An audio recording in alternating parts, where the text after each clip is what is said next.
Good evening. I'd like to call to order the Tuesday, February 11th regular meeting of the Boulder Valley School District Board of Education.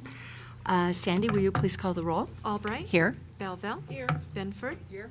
Fuqua. Here. Marquis. Here. Myers. Reed. Here. Thank you. Please join me in the Pledge of Allegiance. I pledge allegiance to the flag of the United States of America and to the republic for which it stands, one nation, under God, indivisible, with liberty and justice for all. I'd like to remind everyone that the mission of the Boulder Valley School District is to create challenging, meaningful, and engaging learning opportunities so that all children thrive and are prepared for successful, civically engaged lives. The first item on our agenda is the superintendent's report. Bruce, Dr. Messenger. Thank you. President Albright, members of the board, good evening and welcome. So I have just a couple items that I'd like to share with you this evening, and if you'll bear with me, I'm actually going to read from some of this because I think it's significant and has to do with our school district being nominated by the Colorado Department of Education to the U.S. Department of Education for the Colorado 2014 Green Ribbon School District Award. Over the next few months, the department will review all states' nominations and make final determinations on Tuesday, April 22nd, on Earth Day. The U.S. Department of Education will announce the 2014 Green Ribbon School honorees via a live-streamed announcement. So our staff has been in conversation and sharing information about the good work that's going on in our district. According to the Colorado Department of Education, it was clear that the Boulder Valley School District has a strong commitment to being healthy and sustainable and an exemplary model of achievement, sustainability, health, and environmental education. Quote. The application process consists of a written application to the Colorado Department of Education, a site visit, of which I had a chance to visit with our guests that came to visit our school district, and a final review by the U.S. Department of Education. This year, BVSD submitted an application for a district award, and we hope to have schools apply for school awards in future years. So under the leadership of Dr. Gita Carroll and many others, this has been an ongoing effort in our district, as you know. So maybe an opportunity for recognition at the national level certainly will represent Colorado in that process, which we're proud of. So anyway, I just wanted to share that with you. Another item is that this evening, Don Orr, Assistant Superintendent Don Orr, Assistant Superintendent for Operations, and Glenn Segru, who's our planner, are meeting with the Louisville City Commission in a work session. There was a brief note in the paper you may have seen this morning. This will provide an opportunity upon their request for our team to share some updated enrollment data, not unlike what you had a chance to see this morning when you met with the Boulder City Commission, but obviously related to Louisville. So as you've heard, there's some concern about the enrollment patterns as it relates to Louisville Elementary School.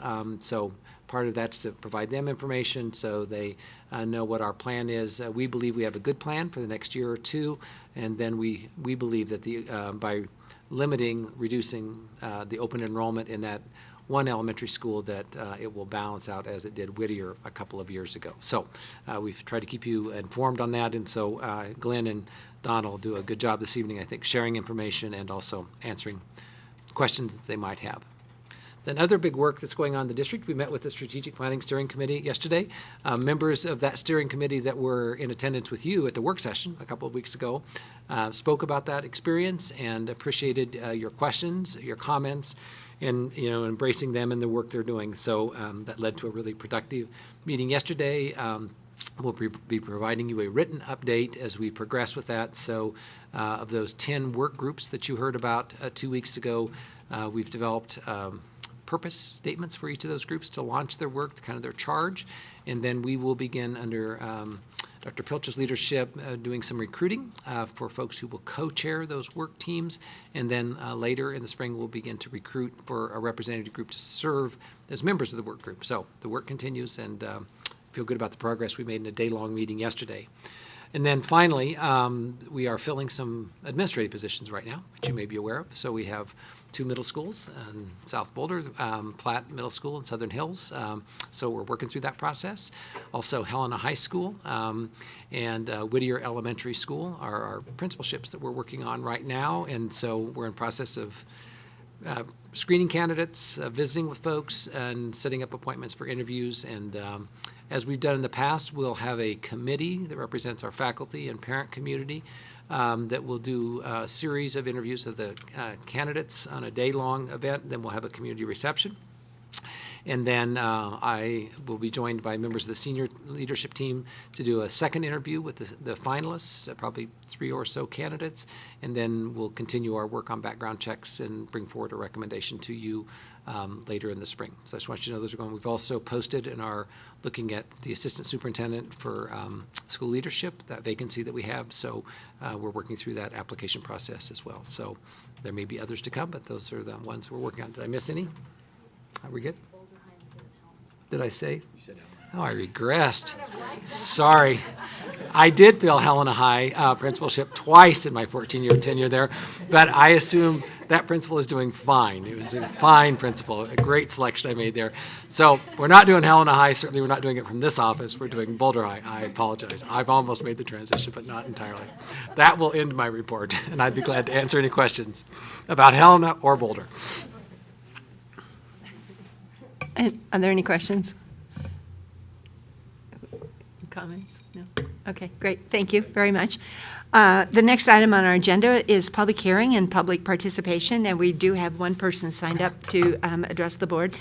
The board recognizes the value of public comment on issues related to the operation of the schools. To ensure that our meeting is conducted in an orderly manner, we ask that persons who address the board, 1, confine your comments to matters that are germane to the business of the school district. Speakers on agenda items will be heard first, followed by those speaking on non-agenda items. Limit your presentation to 2 minutes. If we go over the first hour, which we won't today, but please limit your presentation to 2 minutes. Recognize that students often attend or view our meetings. Speakers' remarks, therefore, should be suitable for an audience that includes kindergarten through 12th grade students. The board president may interrupt, warn, or terminate a participant's statement that is unrelated to the business of the district or inappropriate for K-12 students. There's a lighting system on the podium. When you start, it's green and you have 2 minutes. It turns yellow when you have 30 seconds remaining, and it turns red at the end. When the light turns red, please wrap up your comments so that the board can hear from other people and proceed with our agenda.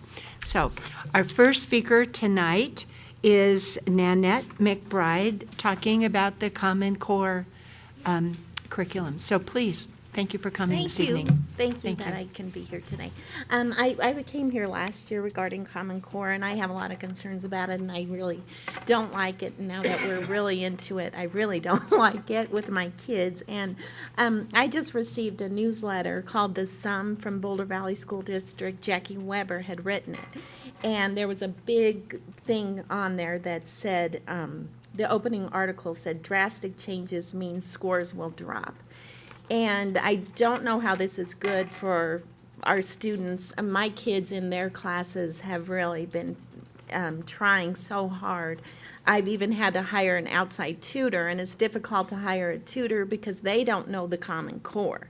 And so the ultimate goal of the core is to, do it their way. Even if my kid gets the right answers, if he doesn't do this problem correctly, he doesn't get it right. And his brain doesn't really work the same way. So I'm having a really difficult time, and I know hearing from other parents that they are too. And so anyway, this just said to me that Boulder Valley knows about this. The scores are going to drop, and that's going to be for 2 to 3 years. And my concern is, what are my kids going to do for 2 to 3 years? Because it's going to be on their assessments. And also, I don't know with the SAT and the ACT what math they're going to use also. So just to sum up, I don't like it, and I just would love Boulder Valley to do what Douglas County did. And I just want to say they passed a resolution opposing Common Core due to the quality of the standards and the principle. And Douglas County, they stated it's their constitutional duty and discretion to set curriculum and standards for their students. And I just would love Boulder Valley to follow that guideline, and just maybe, because I'm just so worried about it coming up in the fall when we're going to get the rest of the curriculum in. So anyway, thank you very much. I appreciate it. Well, that was good timing. Yeah, right there. Well, thank you for coming. Thank you for your comments about the Common Core curriculum. The next item on our agenda is board communication. Are there any comments, questions? information you'd like to share from our board? Jim, please. Just something real quick to follow up on Bruce's, having Donna Orr and Glenn Segru go out and meet with the Louisville City Council. Yeah, certainly those proactive communications. I know they've been concerned about this out in the area, and the best way to address them is to go out and see what's on their mind. And so I'm glad we've got folks out there tonight, and I know they're going to have quite a crew and come back with lots of questions. So thank you for having BBSD represented out there. Absolutely. Thanks, Jim. Thanks.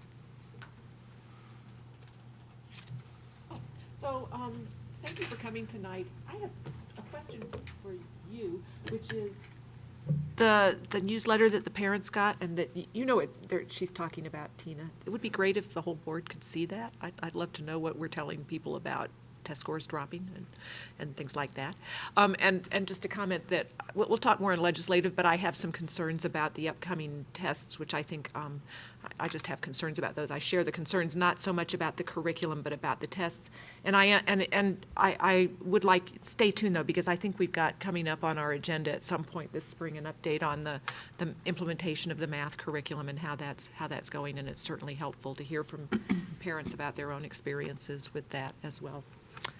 So that's all. Okay. Jim? Thank you. Well, just the session we had this morning with the Boulder City Council, I thought was very productive and got me thinking about the transportation piece, which is a critical area where I think we can really work together to improve conditions in the city. And so I'm looking for an update on where we are with the redo of transportation recommended by our consultants. I'll probably mention that during agenda setting. But I would hope we can get together with the City of Boulder council members more often. I thought it was very worth doing, not just for the relationship building, but to really help nudge us all forward on issues like transportation, where I think we really can work together to make things better for the city and reduce our carbon footprint and make things hopefully easier for our kids to get to and from school. Thanks. I'll just make one comment about the agenda setting. We've got some other meetings scheduled with other cities too that are upcoming, so that'll be a good thing to do. But I agree with you, it was a neat meeting. Okay. Shelley? I just want to give you an update on my 4 days in Washington. Oh, yeah. Welcome back. I went to the National Association of School Boards, and that association represents 90,000 school board members across the country. And they had a few issues that they wanted to talk to senators and congressmen about. And I think about 900 school board members descended on Congress that day, in one day, and visited all the offices. And they had a couple of major messages that they wanted us to send in addition to whatever local issues we wanted to take. And their issues were very similar to ours. Local control was one, and funding was another. And within those two categories, there were a couple of interesting issues that came out. Under local control, there was a lot of discussion about the role of the Department of Education in general and the increasing number of regulations, rules, grant conditions, guidelines, everything coming out of the Department of Education. In general, people felt, and there were representatives of every state there, and it was just fascinating to see how similar all of our issues really are from state to state. But most people felt the stuff coming out of the Department of Education was unnecessary. It was federal overreach. It went well beyond congressional intent, the intent of the law, that it limited school board flexibility to make decisions about their own district, and that there were significant financial and manpower costs associated with these guidelines, and that it was in general undermining the whole system of self-governance that governs school boards across the country. So that was a really strong message. They wanted all of us to support a House resolution called the Local School Board Governance and Flexibility Act. And basically what it does is give the Department of Education a bunch of steps they have to go through before they can make any new regulations for us. So far, it was got through the House, but there's no one in the Senate who is sponsoring a companion bill. So they're trying to get a senator to carry that right now, and no one has stepped up. So it doesn't look like it's going anywhere right now. The other issue around local control was preschool. While they acknowledged that preschool may indeed be beneficial, for kids in the long run, they felt like that was an agenda that was being pushed down very strongly from Washington, and they felt like it should be voluntary for school districts, and that if Washington wants this so badly, that they should provide a separate stream of funding for that, so that it doesn't go into the federal pool of money that comes into Boulder Valley, for example, and we have to make trade-offs within the district, whether we do preschool or special ed or whatever, that it needs to be dedicated funding. And then there was a lot of discussion about child nutrition guidelines. And people were not happy that Washington was telling us how many vegetables our kids need to eat. And specifically from Colorado, Cherry Creek was not happy because they serve $4.4 million lunches a year, and the federal government is only giving them 6 cents per lunch to reimburse for this increased number of vegetables, and it's costing them 26 cents. So it's costing them almost $1 million a year to implement this regulation for more vegetables. And so when this person from Cherry Creek brought it up in this one congressman's office, the congressman just looked at him and said, kids need more vegetables. It was like the end of the discussion. He didn't want to hear how it was costing more, that maybe we could figure out how to feed kids more vegetables, or just, this is a good thing, and, they weren't going to look at it. So, I mean, I'll give you my comments on my whole takeaway from this 4 days, but that was just one little example. There was also a lot of discussion about the Common Core, and how several states felt like it was a solution in search of a problem, that a lot of schools are doing just fine, in fact, most are. And so why is there this need for this common curriculum for everyone? And there's even more discussion about park testing. Apparently, there's only 17 states who have adopted park testing right now, and some of them are even thinking about backing out because of the cost and because of the belief that we won't really be testing kids' knowledge. We'll be testing their keyboarding skills and, their skill on the computer more than their knowledge. So there was a lot of pushback on Common Core and park. The other big issue is funding, and again, it was increased funding for IDEA, special ed, and Title I. Time after time, we told them they weren't living up to their 40% obligation for IDEA, and time to time, again, they said they don't have it, and there's no suggestion that they will have it in the near future, that we're just barking up a tree to, it's just, they're not going to come up with it. The other big topic was the Elementary and Secondary Education Act, reauthorizing that. That was initially passed in 1965 and then reauthorized as No Child Left Behind in 2002. And they were supposed to reauthorize in 2007, but they didn't. And what they basically want is to reauthorize it and take out a lot of the testing, put in more local control. They want to revamp it and then repass it. And apparently Senator Harkin from Iowa is about to retire and wants ESEA to be his legacy and to get this passed. But the Congress is so polarized on education issues that they say there's no hope of it being passed. So it was actually pretty eye-opening to see that the gridlock that we all hear about is in fact there in spades. Mm-hmm. I mean, they are polarized on immigration, they're polarized on healthcare, they're polarized on education. It's as if they can't do anything and they don't know what to do about it. It's actually kind of painful to watch. My takeaways. We met with Senator Bennett, a staffer from Senator Udall's office because he was coming back from Colorado and wasn't there yet, and 5 or 6 congressmen, including Jared Polis. And in general, I would say, since I also have a background as a clinical psychologist, I was actually wearing that hat watching these people. And I would say they are so frustrated. They feel helpless. Some of them seem depressed. Some of them seem angry. It just felt like they did not know what to do. They they understand that people do not approve of their performance in Washington. They understand they're being judged and they're not being rated well, but they actually just cannot figure out a way to get out of their gridlock because they're so polarized around every issue. I actually thought a couple of times they need Bob Chadwick. Like, they need somebody to sit down with them and force them to talk to each other. Whenever the subject of local control came up, they adamantly, and this was Republicans and Democrats, said, we have a federal interest in education. And if we are going to fund education, we want accountability. And there's no way around that. Don't talk to us about local control, because that's not something they even want to talk about. It's like a dirty word in Washington. They want federal control, and they want accountability.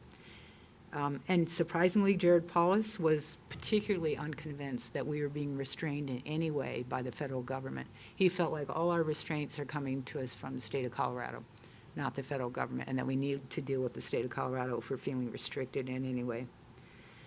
So they gave us a tip that we should never walk into any of their offices and mention the words local control, that we should use the word innovation. And if we can convince them that we are unable to innovate because of their restrictions, then they might be able to hear that, but they will not, just on the principle of local control, care. Some people felt that the Department of Energy, some congressmen, or energy education was overstepping its boundaries, but others felt like Arnie Duncan was just a generous guy who was handing out waivers like popcorn, and that we should all be very grateful for those waivers.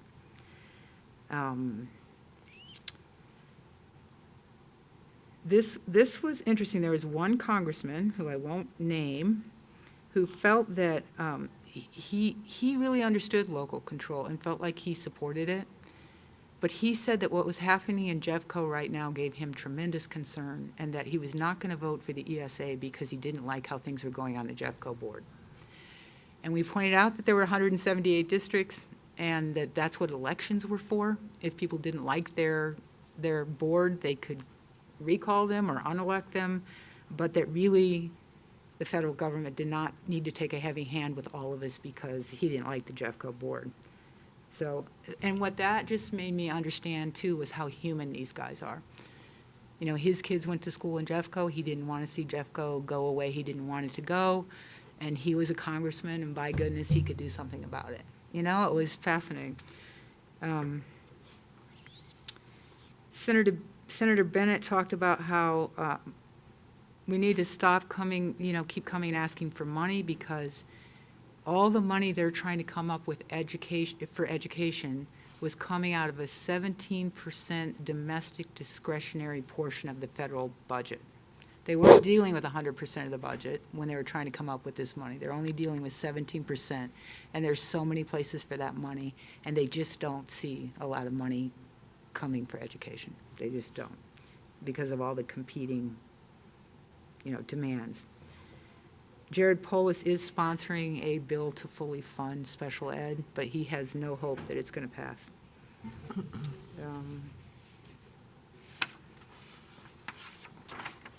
So that was, that was basically it. There was a guy from Gallup who came to speak to the whole conference, and the good news was they polled the public, and the public, 73% of the public thinks that their school boards and their school superintendents are doing a good job in managing their schools well. However, 80% felt like other school boards were not doing a good job.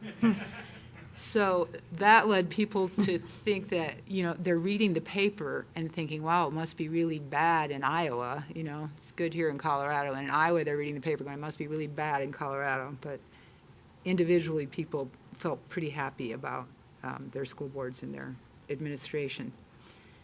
The other thing he talked about that I thought was interesting that maybe we could think about a little bit was they were gauging student engagement, and they showed where in elementary school 76% of kids are engaged, and by high school only 44% were engaged, and engagement was highly linked to performance.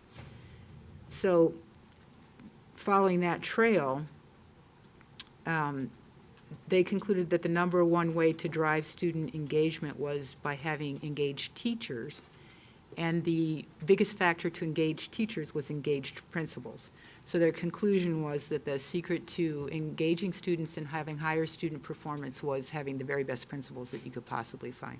And there's a lot of data to support that. So, and their last piece of advice was when you come to us and talk to us and ask for whatever it is that you want from us, that it's really helpful when you bring stories, because then they can all relate to those stories, but they have a hard time just relating to concepts like more funding, local control, et cetera. So that's something to remember, I think, when we talk to our local legislators too. And so I don't know, I think the takeaway message is be a little afraid of what's going on in Washington. So if anyone has any questions, I have a ton of literature and information on what the National Association of School Boards is trying to do. And so I think it's good for all of us that they're there. Jim? I'd just like to build on the thing you said there, Shelley, with the like-dislike numbers, the polling numbers, where folks in general like their own school board but don't like the others. It's strikingly similar to how congressional people are elected, where the own re-elects are always 75%, but should everyone else be reelected? No. My representative's good, but everyone else is bad. But it's strange how those numbers are so closely mirrored. Thanks for going. It's been a while since we've had a member go to the NSBA. Yeah, it was interesting. Are you going to go back? I don't know, they're kind of a tight group now, those 9 people Oh, from yeah. Colorado. And, yeah, we had some interesting conversations, and there was especially a member from Agate, which is the smallest school district in Colorado. I think they have 36 students in their entire district. Is it Linda? Yeah, and he was just in there swinging. It was great. So it was fun. Yeah. So I don't know. I might go back. We'll see what's happening next year and whether it's worth it. You know.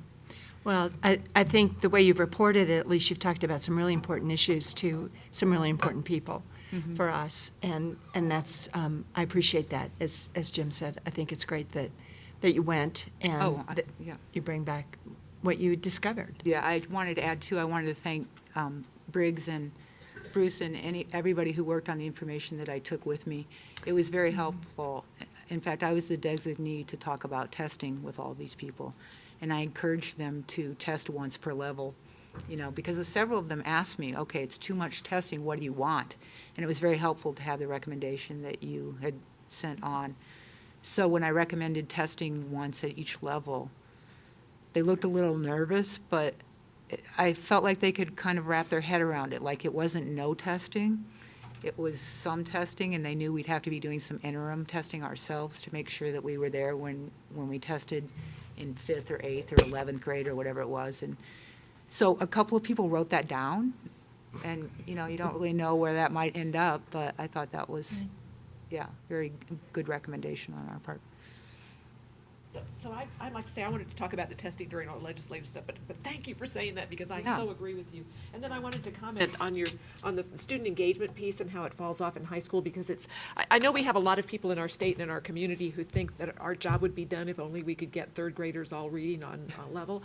But I think that there's a lot more to worry about as kids enter high school and sort of fall off sort of fall off track at that level too. So I'm glad that somebody said that, and I think it's something that as we're strategically planning for the future, we have to remember, which is that we're not done just because kids can read at 3rd grade. So I thought that was interesting. So thanks for going. Yeah, and the other thing I wanted to add too is that I am so in support of what the superintendents are doing, because the other takeaway in terms of, you know, funding the negative factor, is the takeaway I had is that if we don't do things like that, we're not going to get anywhere. It's not coming to us by any other means other than demanding it and putting pressure on them, because they just have too many competing pressures, you know, and too little money, so.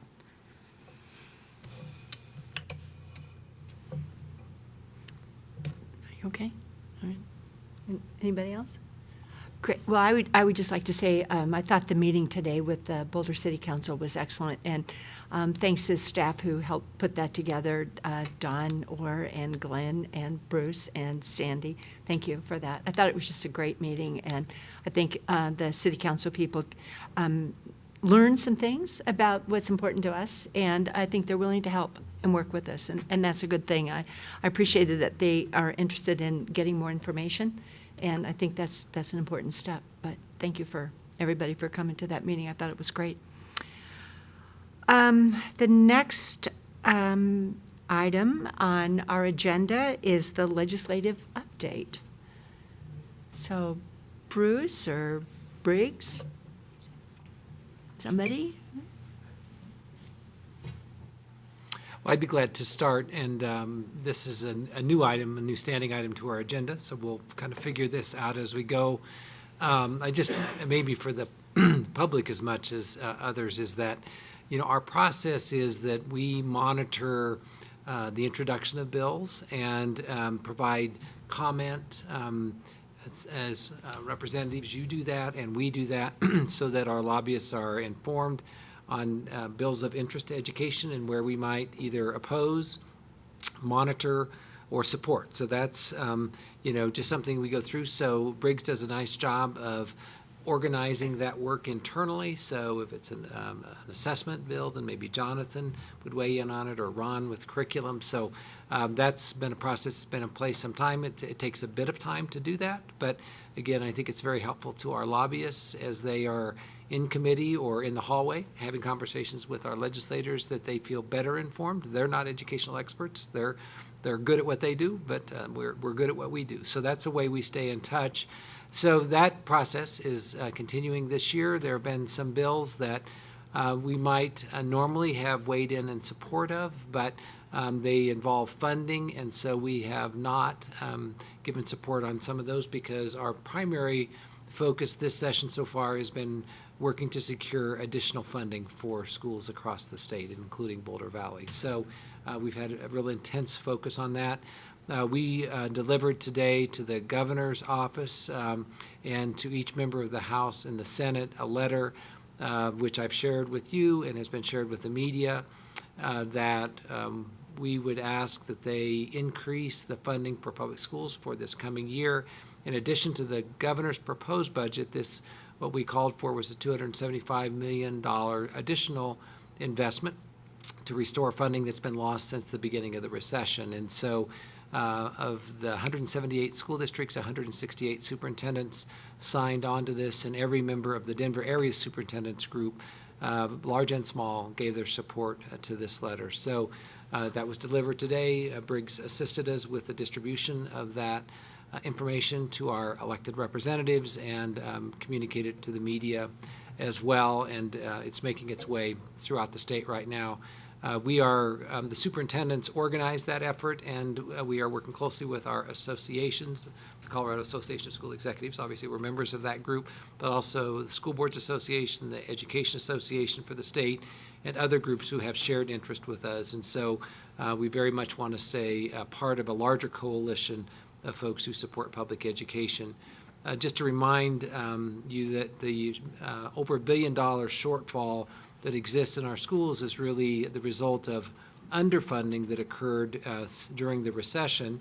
Understandably, the state was in a very difficult place financially, so a lot of programs were underfunded during that period of time.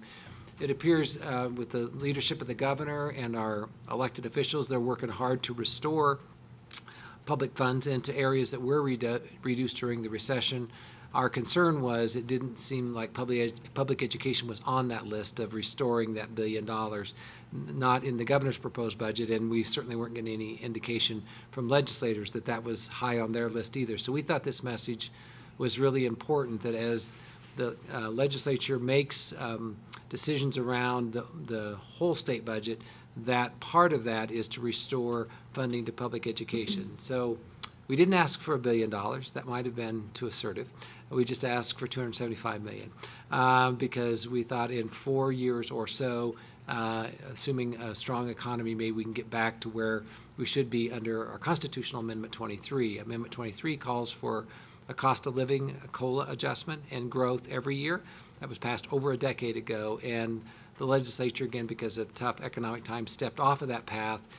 We need to restore those funds and then stay on that path going forward. So anyway, that's work that's going on, and a number of our staff have been involved with that, and we have drafted a letter that we would like to send to the legislators who represent our area that would be a follow-up to this statewide letter, and we've reached out to St. Vrain School District to ask if they would like to partner with us on that communication. They've indicated they would, so we're working on a draft letter and right now to do that maybe at the end of this week. Again, we just want to reinforce to those who we see most frequently, our elected legislators, that, my name is on the letter, so I think they know that, and Dawn's name is on the letter. But I think just to reinforce our support of securing adequate funding back into our schools. So that's been a major effort that we've been involved in, and I've been very pleased with the level of cooperation and common voice we have found on this. So anyway, those are some things we've been working on. I know you've all been working on some bills as well, and we'd be glad to answer any questions. I know Briggs is available as well if you have questions, specific questions about bills or things we're working on. Board members? Really? Okay, well, I do. First of all, I think we're all really interested in how we can support the superintendent's effort, because I think we agree, and would certainly, I think a letter from school boards might be, I think a letter from us might be useful too, but if you have if there's other things that we as school board members can do to support that effort, I would certainly like to know. Well, one thing in addition to a communication from our district, which I mentioned, which, right now it would be Lori as president of the board would sign to represent the board on that, to our local legislators. I think in addition to that, as members of the Colorado Association of School Boards, there's a resolution later we'll consider on the agenda, but the School Boards Association has passed a resolution in support of restoring the funding through the payment into the negative factor, which is congruent with this letter that was delivered. I think that as you serve on the executive committee or have influence on CASB, we've been communicating with them, but again, I think it'd be really opportune time for them to step up. We've obviously been communicating also with Colorado Education Association. So again, we're hoping that we can build momentum around this and really stand together as we seek additional funding. So I think to our state organizations, or if you're affiliated with other state organizations or other groups that support public education, this would be a really great time for them to indicate their support. Well, and I would just say, I think locally, as one of the ideas about this letter would be, it would be signed by you as the superintendent speaking for the district, that, and that's assuming that, we're coming to this resolution that's coming up, which we'll see how the vote is that's on the agenda for tonight in support of this very specifically, but it would be signed by me, and it would be signed by Tina Mew as president of the local teachers association. So the point would be that it would be the professional education community, locally elected school boards and teachers and administrators, speaking about in a unified voice that this is what's really important to us as we represent our community. So that's, I think, where we're going, and we'll see where we are with St. Vrain. I would hope that it would be a joint project, that I think it's more powerful. I think it's important for our legislators to know that it's we're serious. This is not something to hold back on. So. Are there other comments about legislative issues? Briggs, do you have anything you want to tell us? I don't know, you're there. Well, thank you, Madam President. I think that the thing we're finding that's important is that the message points, a lot of people, and wearing my other hat, my communications hat, it's frequently I'm told, give me some talking points and give me some message points. And I think in this particular case, the power of what's happening with the superintendents and what's happening with CASB and what's happening with our teacher associations is that the message points are developing up, and they're really becoming pretty clear. One, we will not accept the loss of the $1 billion where the level it's put us at as the new normal, even though the legislature initially tried to tell us that we needed to accept it as the new normal. Two, that the point made by Board Member Jenny Belval at the last meeting in January, which was we when this recession hit and these cuts hit, there were 178 solutions to cope with that recession. So to have one fix for all 778 districts doesn't make much sense. And then the comments that have been made about local control and the sense of ownership. So I think it's important that the talking points are crystallizing from the ground up. Whether you were for or against Amendment 66, there was not a feeling, I think proponents would agree and opponents would agree, there was not a feeling of a groundswell up, but a feeling of a top down. I think this effort is a feeling from the ground up, and it's coming from places like Holyoke, and it's coming from places like Littleton, and it's coming from Boulder. And I think the value of a joint, and I'll close with the value of a joint, strategically of a joint BVSD St. Vrain letter, is that it's a perfect example of here's Boulder County, and the priorities that if money were to be returned, if negative factor dollars were to be returned or to be made up, how they would be prioritized in two districts within the same county would be different.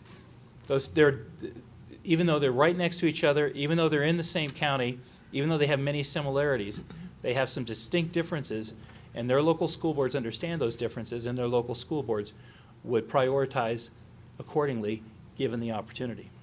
So that's all. Great. Well, thank you for those words. Anyone else? Jenny? So I would just like to encourage, I know a lot of our legislators are having town meetings. I attended one that Diane Primavera had in Broomfield last weekend, not very well attended due to the cold and ice. But education supporters were there, so I was cautiously optimistic, and they spoke up. So I would encourage our school board members, and I hope that we'll also present on this to our groups of, I think we're allowed to present to like DAC and parent council, so I hope that we'll be getting those people on board too, because I think that to hear from actual parents in the district could be powerful as well, and the more that our key parents and key public members of the public know, the more they can let other people know as well.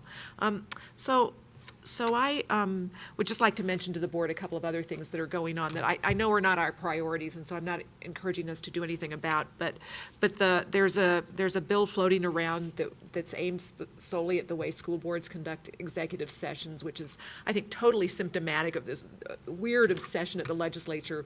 That somehow decided that we're unable to conduct our business without their oversight, and so now they would like us to continue to record when we have attorney-client conversations. That this is passed out of the House Education Committee, that we would have to have on the record all our conversations with our attorney. They wouldn't be public, but they would be recorded, and the topics would be public, so that if we had a conversation with our attorney, anybody could look and see what we'd been talking about, which I think kind of defeats the purpose of attorney-client privilege. And that is, last year there was an entire, it was aimed at all local governments, but they've sort of returned it, just picking us off one by one, I guess.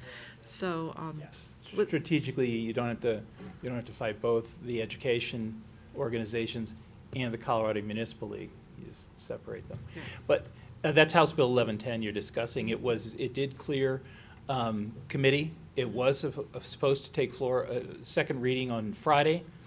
That was held up. It was held over till Monday. There's evidently some problem. I think there's a problem And with it. developing, not just from our perspective, but there's a problem in terms of the sponsor feeling ready to get the bill off the floor, and so it's been held up now again today. Okay, So interesting. it's sort of a little bit of limbo on the House floor right now. Okay. Well, that's good to know. And then I did notice that we have local people in our own district. There was an article in the Daily Camera about the bill, the tag bill. And if you could comment a little bit on that, I'd appreciate it, because I feel like I'm probably not in favor of that bill, and as you know, it pains me deeply. So if you could comment, I'd appreciate it.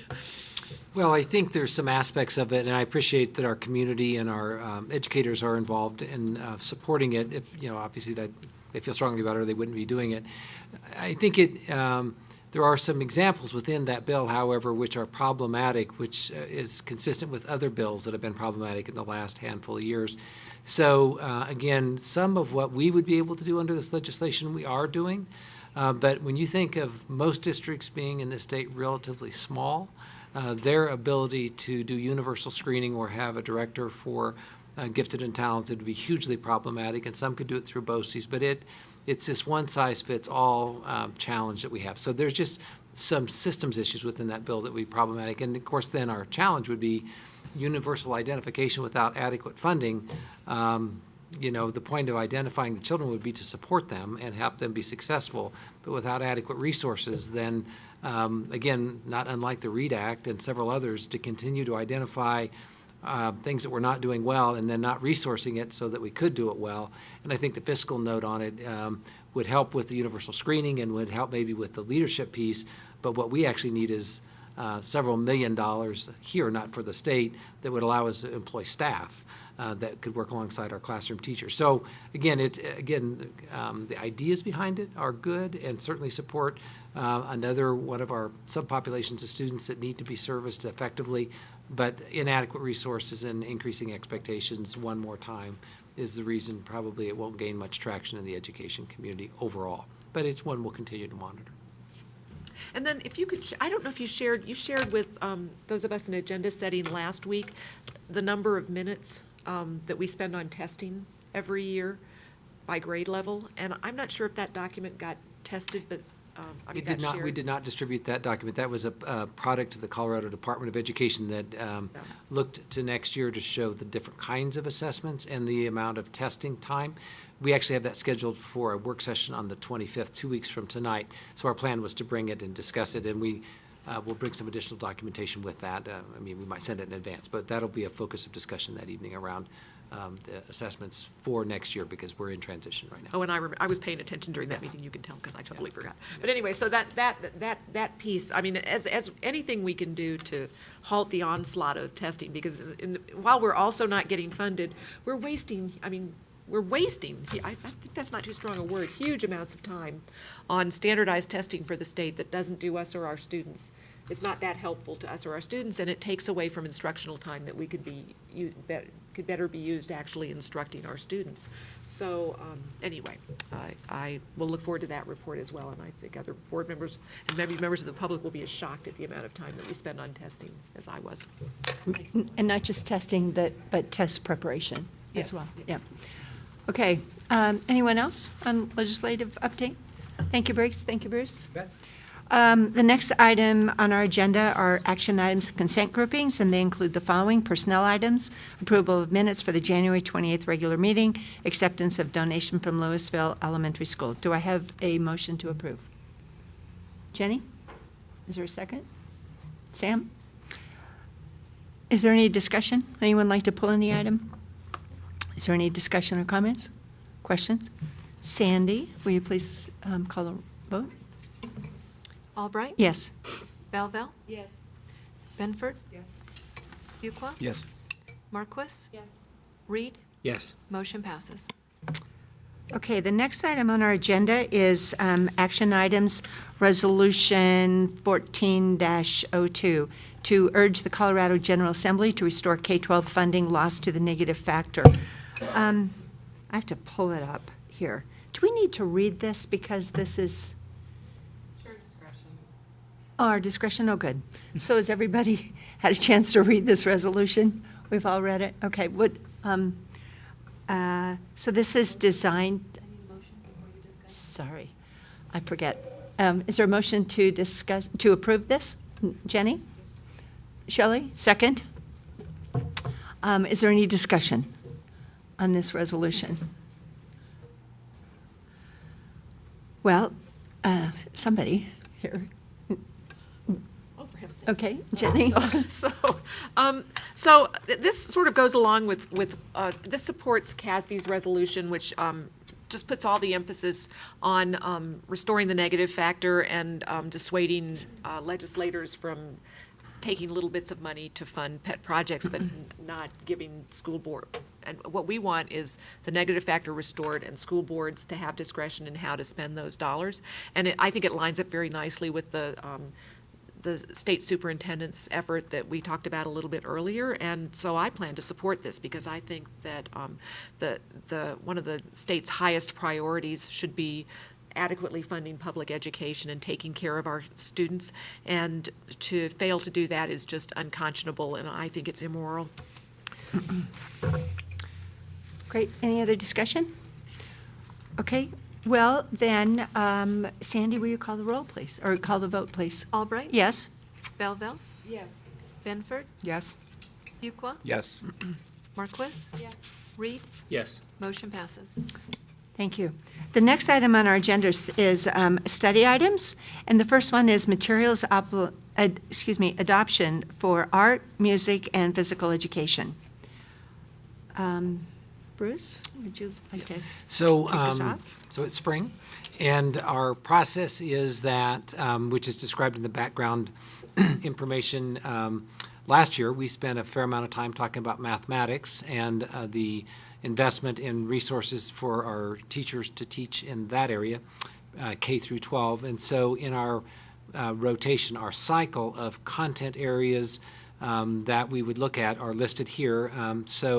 And again, as is described in the background, a process where we engage our own professional staff to look at the standards and curriculum and then look at what materials would best enhance their instruction going forward is the process we work through. And then we have a public review of those materials and invite the public to come in and look at them. And so that has all occurred. And what I just would point out is a little bit different than maybe at least most recently when we did mathematics, is included in your background is a description of those items which are proposed as new items, but there's also a listing of items that would continue to be used for instruction that have been previously approved. So it's not remove A, put in B. It is continue to use some materials and then also enhance that with additional materials. And so under Dr. Ron Cabrera's leadership with Instructional Services and Equity, our curriculum directors, there is a budget which has identified the cost in here. So we have adequate funding in the existing curriculum budget to pay for those materials. Ultimately, the way our policy is set up is that you approve the purchase of them, and then when you approve the budget, that's where the resources will be. So what you're really doing is considering approval of the acquisition of the materials later. If that happens, it'll be built into the budget. It is already built in the budget. It'll just occur as an expenditure, and then next year's budget will actually be new materials for the following year. So anyway, I'm sorry, I misspoke. The costs for these materials are in the present budget, and there's adequate funding to do that. So anyway, Roy Holloway is here, and Ron Cabrera are here, and I think we'd be glad to answer any questions that you might have. And this is a study item, so it would be scheduled to come back before you in a couple of weeks for action. Thank you for putting this together. Board members, do you have any questions about this? Shelley, Tina? No? Jim? Okay. Well, that was quick. I guess there are no questions here We'll bring it back as action. for this. So come back in 2 weeks, we'll see. So thank you for coming. Right. The next item on our agenda is another study item, and it's electronic participation in school board meeting policy.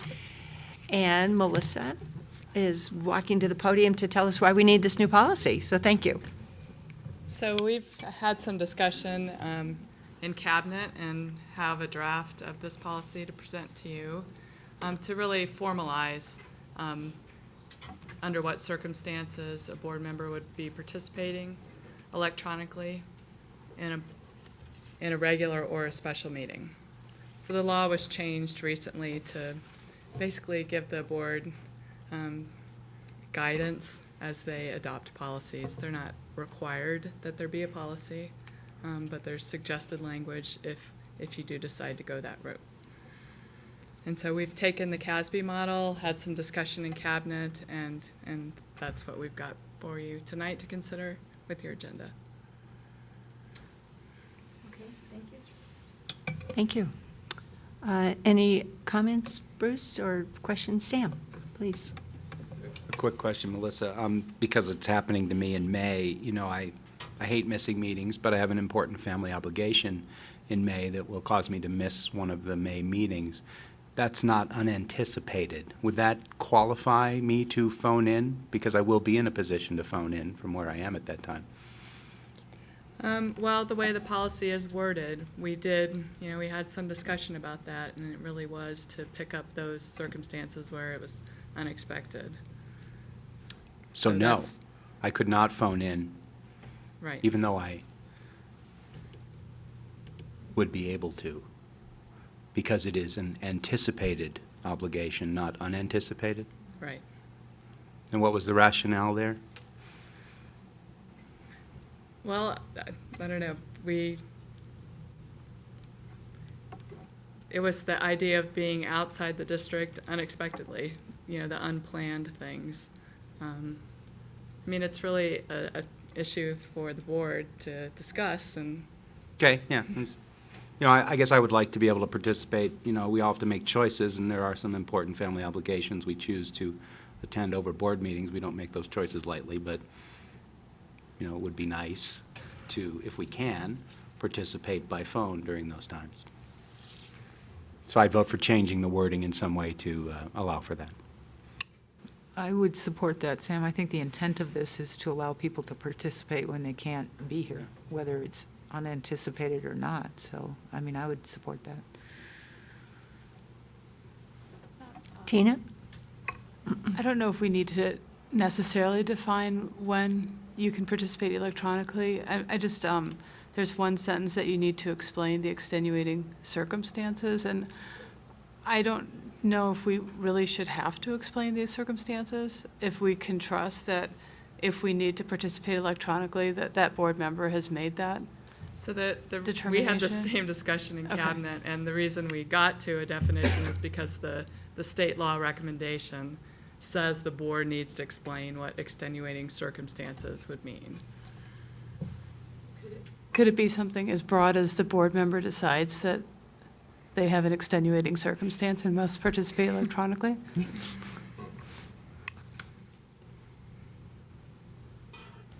So I would just say, and I don't want to try to represent CASB in my comments, except this is their model legislation. I think it's really being discouraged. I think the spirit of this is, and we don't have to go that route. I'm just saying I think they really want to discourage not being present for meetings. So I think some of the language is designed to do that. So I think if it's the spirit of this board, to make that more accommodating, that's certainly within your purview. But I think that the notion of having it happen at all, they would like it not to happen, if at all possible, not to have people absent. So I think any of these words we've discussed, you can soften or eliminate. And I think that we wouldn't be in violation of law. Is that correct? Right, and looking back at the statute, so when there are extenuating circumstances as described in the board's policy. So, I think there's an implication that there's something more than, that the board member requesting, all they have to do is say there's extenuating circumstances. I think it's having an agreement among you all of what circumstances would be sufficient.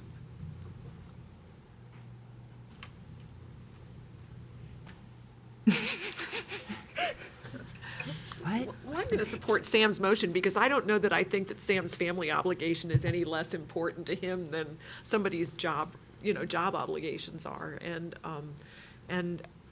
the other thing, so I think it would be good to describe it more broadly, and then if it turns out that we're actually abusing our ability to phone, because It's your policy, to phone right. in, then we can rewrite the policy if it turns out to be a problem. Because I think we've used phone meetings twice, and I one did of them. once. You did once, so Tom has done it for business, and you did it you were not on business. You No, were- I was at the personal family it was a issue. family issue, and it was equally important that you be Right. with your family as it is for Tom to be in his job. And I think it's a little insulting to, And there is language in here that's limiting electronic participation to 2 meetings per calendar year. Oh, so that would So there's be- kind of a, well, then that's You know, fine. some- Then I don't see why we don't make the accommodation for, we don't make this a little more broad so that it doesn't have to be, the fact that Sam is able to plan ahead shouldn't penalize him, you know? You have to lie, you get an excused absence, but he knows in advance, so.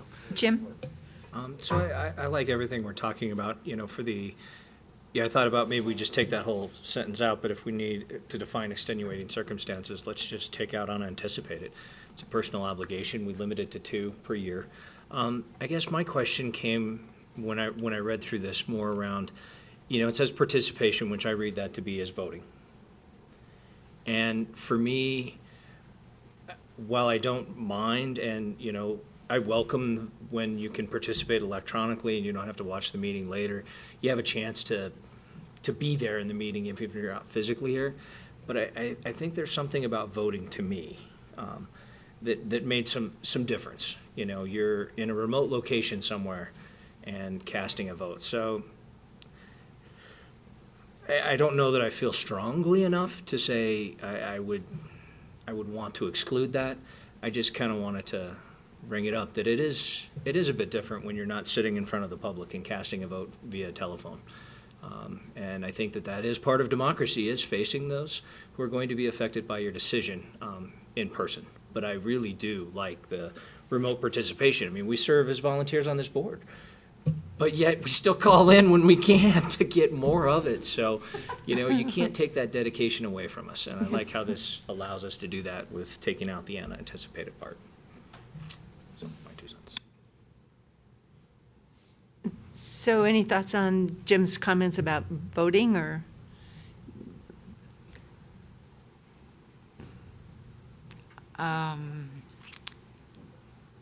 I do think it's a little different when you're not here. It can feel a little strange, I would think, to vote from afar, but I also feel like as long as you're participating in the meeting, then, you know, you probably deliberated in the same way you would if you were here. And so I think voting should be included in meetings. Just my feeling. Well, the other thing that's interesting is you could have a 3-3 vote. You know, I mean, it becomes an even-numbered board Right. if someone's not here. But it is okay to roll over a vote into the next meeting as well. On voting.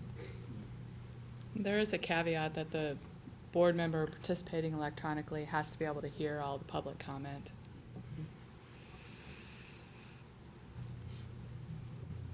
Jim? Can I ask you a question? Are we aware of any other school district that has passed a policy at this point? I'm not. I mean, I have not looked. And then, you know, I also know from my experience in Lafayette that they've recently also struggled with this.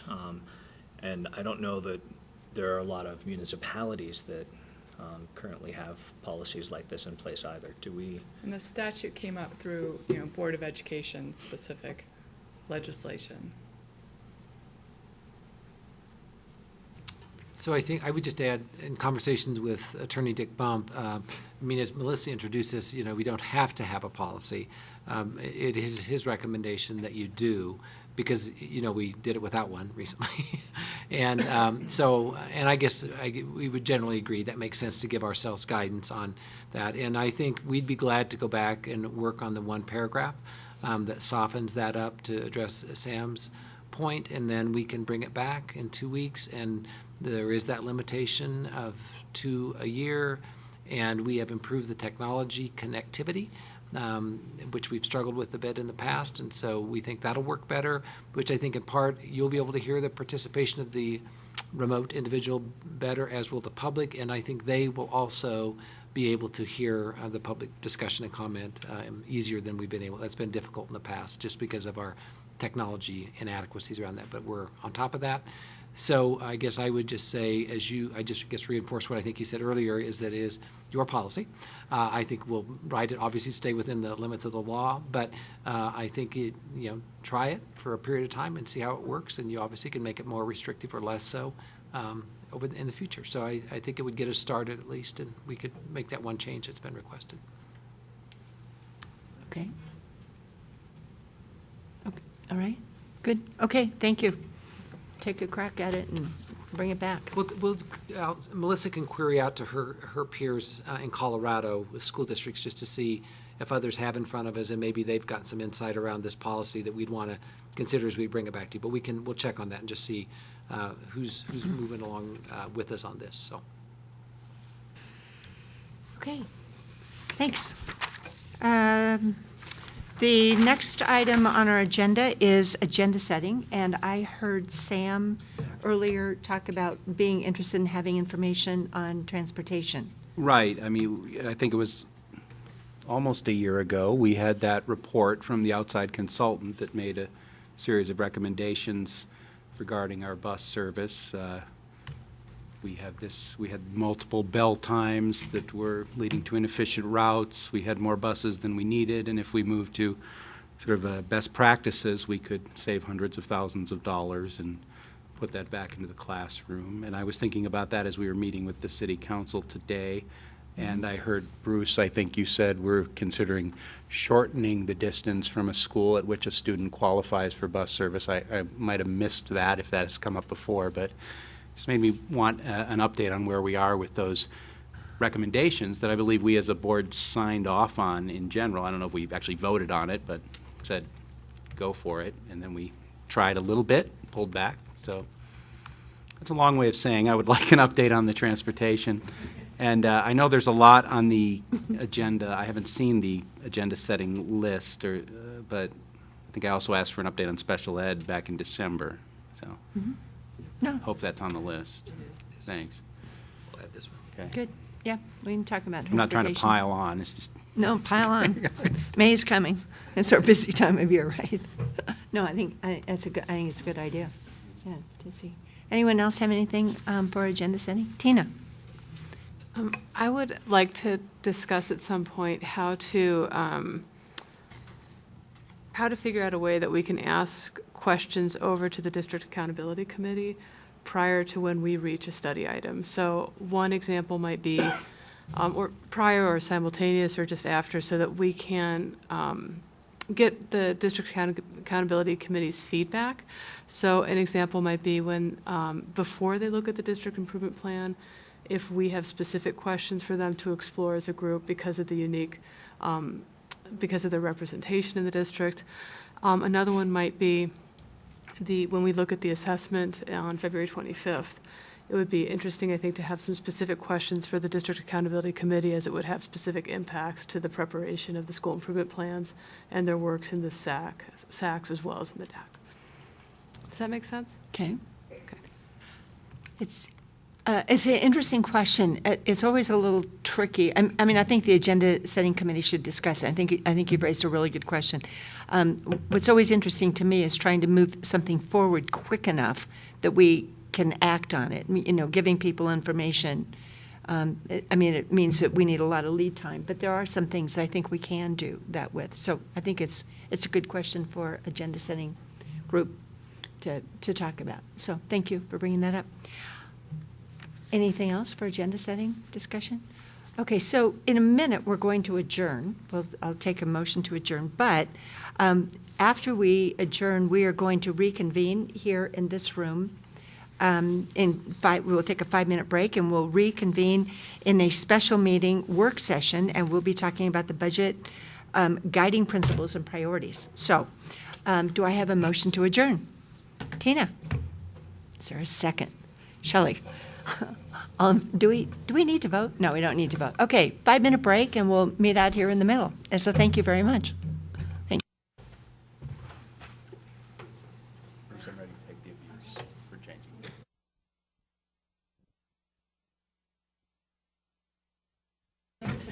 Resolution that we just passed today.